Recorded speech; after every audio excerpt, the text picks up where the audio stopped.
We got to warm ourselves up, so we'll clap, and then I'll go 1, 2, 3, and we'll go. Here we go. 1, 2.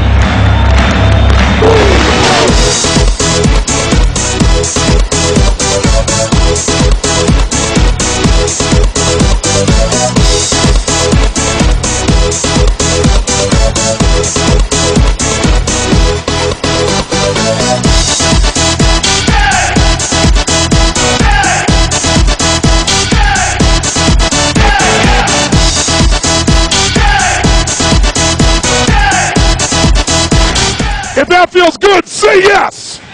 Say yes. Great. Get a high five from the people around you and grab a seat. Take a look at the people around you and notice if anybody around you did this. Oh, man. Whew. Sure glad that's over. Get back to the seminar and stuff. Make sure you're sitting up in a peak state, even in your chair. Look at the person next to you, see if they're in a peak state. If they're not, adjust their state. Now, I'm here to say to you that as I work with just about anybody you can imagine, from Mother Teresa, Nelson Mandela, President Clinton, top athletes in the world, Serena Williams, Andre Agassi, I don't know if you ever watch Ultimate Fighting, Chuck Liddell. I just coached him a few weeks ago. I get the call when the fire starts. I get the call when the athlete is burning down and they can't get back on the field or on the court. I get the call when the child is going to try and commit suicide. And in 30 years, this is my 30th year of doing this, I've not lost one suicide out of thousands in 30 years. That doesn't mean I won't someday, but I haven't lost even one using these pieces. Thank you very much. Thank you. I get the phone call, true story, when the President of the United States calls me, President Clinton, and says, they're going to impeach me in the morning. What should I do? And I say, could you have called me sooner? See, I get the call when I got to do something right now to help someone produce that result. And for 3 decades, for 30 years, I keep getting the call because I get results. And the reason I get results is what I'm going to teach you right now. That the difference in how people perform is not based on their ability. What people can do is amazing. What they will do is usually disappointing. And the reason it's disappointing is not because they're not smart. It's because they haven't learned the #1 key to success in life. They have not learned how to master their own state. How to master your state is the single most important distinction in your life, bar none. No matter what you do for a living, no matter who you care about, whether you're a parent, whether you're someone's lover, whether you're a son, a daughter, a mom, whatever you want to do, the most important skill in life is state management. If you can manage and master your states, there's nothing you can't do. Because the information about how to do things is all around us. Isn't it true? If you want to make money, there's millions of books, there's millions of seminars, you can go online, you can do a million things. You want to change your body, there's places, classes, courses everywhere. We're not hurting for information. In fact, how many of you in your life know someone? How many of you know someone that has something they need to change? They know they need to change it. They want to change it. And they even know how to change it. But they still don't change it. How many know somebody like this? Raise your hand, say I. How many of you know this person intimately? Yes. So the problem is not information. In fact, let me tell you what I've learned in 30 years of working with 3 million people from 80 different countries. At this point in my life, when you've been around 3 million people face to face, I've had 50 million people get my books and tapes. But I've been face to face with 3 million people. I'm talking people from every walk of life, from 80 different countries, every culture in the world. Here's what I've learned.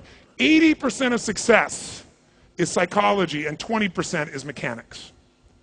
80% of success in anything is your psychology, your mindset, the emotions you bring to the table. 20% is the mechanics. The mechanics of anything can be figured out by anyone. And most people even know enough to get the job done, but they're not doing it because their psychology is messed up, their state, the place that they live. So I want to show you how to change your state, and we've already been demonstrating the #1 way. The number one way of changing your state is by changing the way you use your body. But let me clarify what I mean by state first. How many of you in this room have ever done something where after you did it, you thought to yourself, I can't believe I said that. I can't believe I did that. That was so stupid. How many of you have ever done this before? Raise your hand, say aye. How many of you have ever done something where after you did it, you're like, that was me. You don't know how you did it, but you impressed the heck out of yourself by doing it. How many of you have ever done this before? Say aye. Now you're the same person. You have the same ability or skill.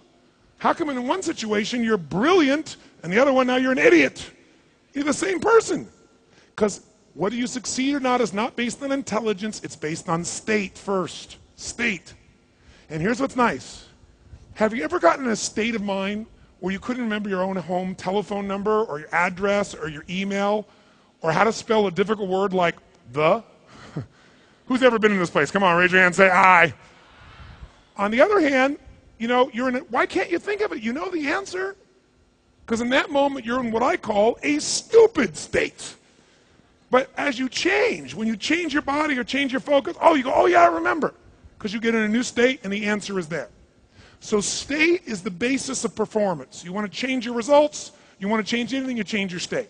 What are the ways we can do it? Up on the screen you'll see there are 2 ways to change your state. If I want to change the results I'm getting, I got to change my actions. But whether I take action or not is based on the state I'm in.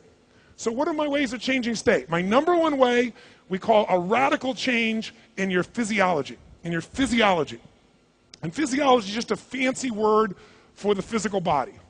If you want to change your state, you got to make a radical change in the way you're using your physical body, your physiology. Now, what does that mean? Well, there are many ways to change your physiology. The way you move, the way you breathe, the muscle tension in your face or the relaxation.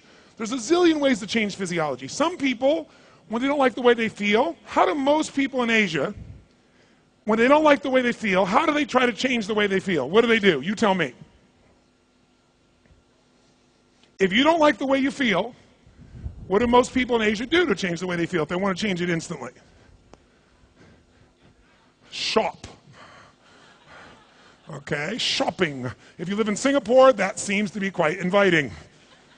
Now, shopping makes you do 2 things. You start moving around and doing something else, which changes your body, but it also changes the second thing, so I'll reveal it to you. The other thing that changes your state is changing what you focus on. Because what you focus on, you feel. If you start focusing on something, you start to feel what you're focusing on. If I said to you right now, all of you in this room, I'd like you right now, just for a moment, take a deep breath in, exhale and moan. Take another deep breath in, and this time make it a sexual moan.